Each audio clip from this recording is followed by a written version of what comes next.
রপ্তানিকারকরা শুল্কমুক্ত সুবিধায় যেসব কাঁচামাল আমদানি করেন তা দিয়ে পণ্য পুরোপুরি রপ্তানি হয়েছে কিনা তা যাচাই করে কাস্টমস বন্ড অফিস। এতদিন তা দফতরে দফতরে কাগজে কলমে করা হলেও স্বচ্ছতা নিশ্চিত করে সময় বাঁচাতে ১ জানুয়ারি থেকে বন্ড অটোমেশন কার্যক্রম সিবিএমএস বাধ্যতামূলক করেছে এনবিআর।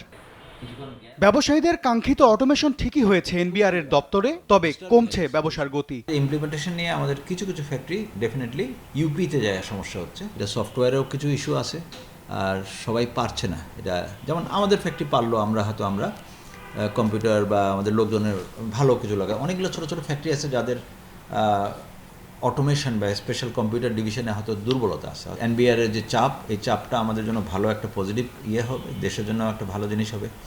সমস্ত জিনিসগুলো আমরা ট্রান্সপারেন্ট থাকবো, আমরা প্রত্যেকটা প্রক্রিয়া আমাদের এনবিআর এর সাথে ইনলাইন থাকবে। ব্যবসায়ীদের অভিযোগ, নতুন ব্যবস্থায় বাংলাদেশ ব্যাংকের ড্যাশবোর্ড যুক্ত নেই, অভাব রয়েছে ডিউটি ড্রব্যাকের সমন্বয়ে। বিল অব এন্ট্রি যেমন দেখা যাচ্ছে না, তেমনি কাঁচামাল সংক্রান্ত তথ্য সিস্টেমে সময় মতো পাচ্ছেন না তারা।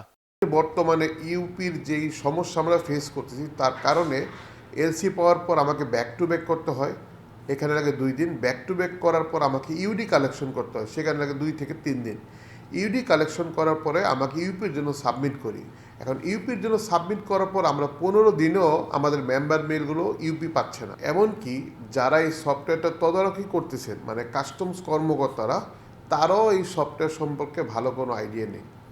অন্যদিকে কোএফিশিয়েন্ট টেস্ট করার জন্য ড্যাডও রয়েছে, তাদেরও কোনো ভালো আইডিয়া নেই। আপনি একটা বিদ্যমান ম্যানুয়াল সিস্টেমকে বন্ধ করে রাতারাতি যদি সফটওয়্যার দেন, তাহলে আমাদের কিন্তু এক্সপোর্ট থমকে যাবে।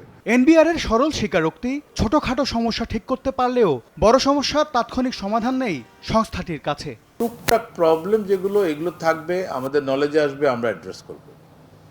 এটা আমাদের এই রিটার্নের ক্ষেত্রে হয়েছে, আমরা করেছি।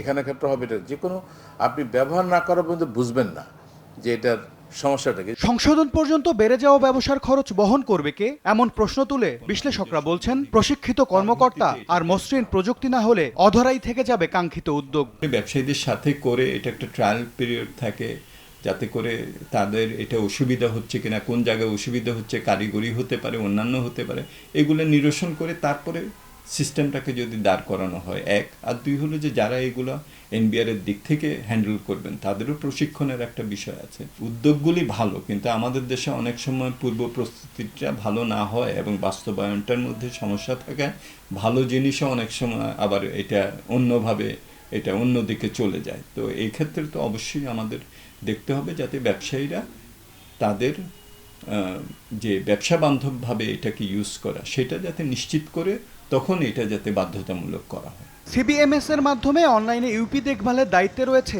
এনবিআর এর 3 customs bond commissionerate. M S Arifin, Somoy Sangbad, Dhaka.